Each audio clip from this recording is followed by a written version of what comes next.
Semua peraturan dan perundang-undangan dibuat secara berjenjang atau berurutan, sehingga menjadi satu kesatuan yang utuh dalam sistem hukum yang berlaku di Indonesia.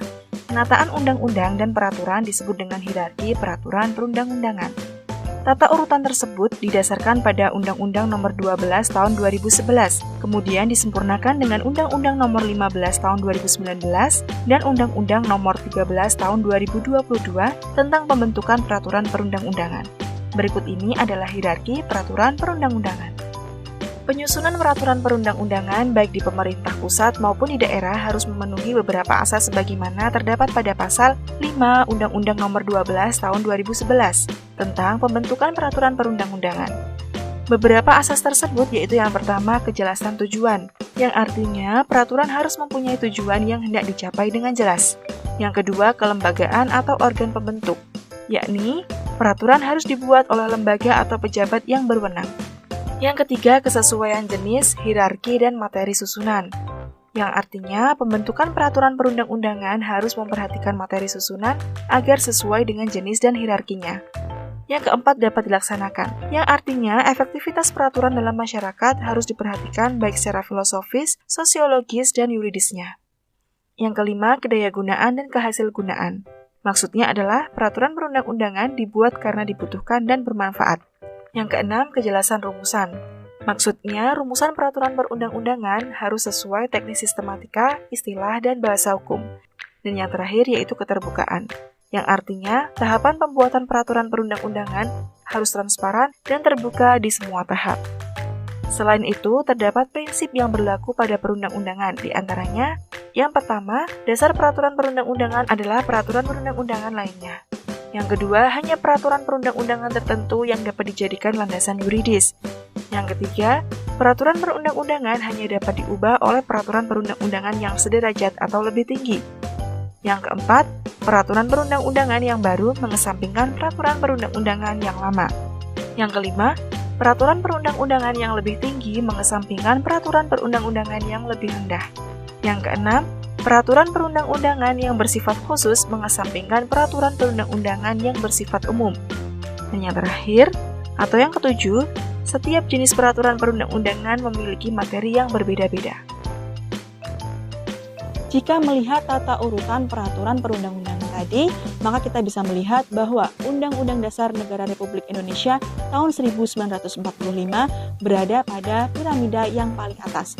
Oleh karena itu, pembentukan semua hukum ataupun aturan yang ada di Indonesia tidak boleh bertentangan dengan Undang-Undang Dasar Negara Republik Indonesia tahun 1945. Nah, sekarang kita pelajari tentang tata urutan peraturan perundang-undangan yang ada di Indonesia. Yang pertama, Undang-Undang Dasar Negara Republik Indonesia tahun 1945.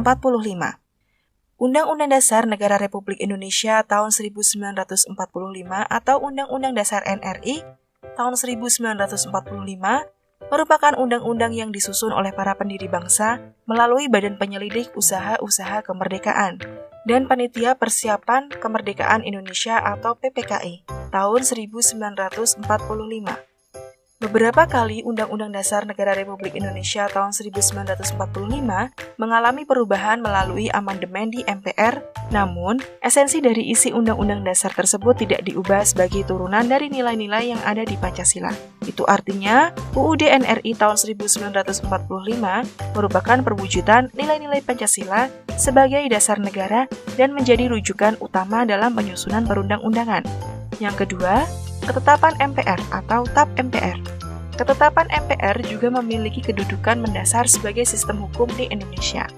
MPR merupakan perwakilan rakyat. Aturan yang dikeluarkan oleh MPR yang disebut dengan Ketetapan MPR atau TAP MPR merupakan aturan hukum kedua setelah Undang-Undang Dasar Negara Republik Indonesia tahun 1945.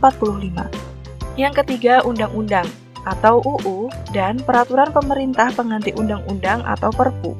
UUD NRI tahun 1945 dan Ketetapan MPR perlu didukung dengan berbagai undang-undang yang menjadi ketentuan hukum di berbagai bidang. UUD NRI tahun 1945 menjadi dasarnya, sedangkan undang-undang menjadi penjabaran atau pengaturan lebih rinci dari isi UUD NRI tahun 1945 tersebut.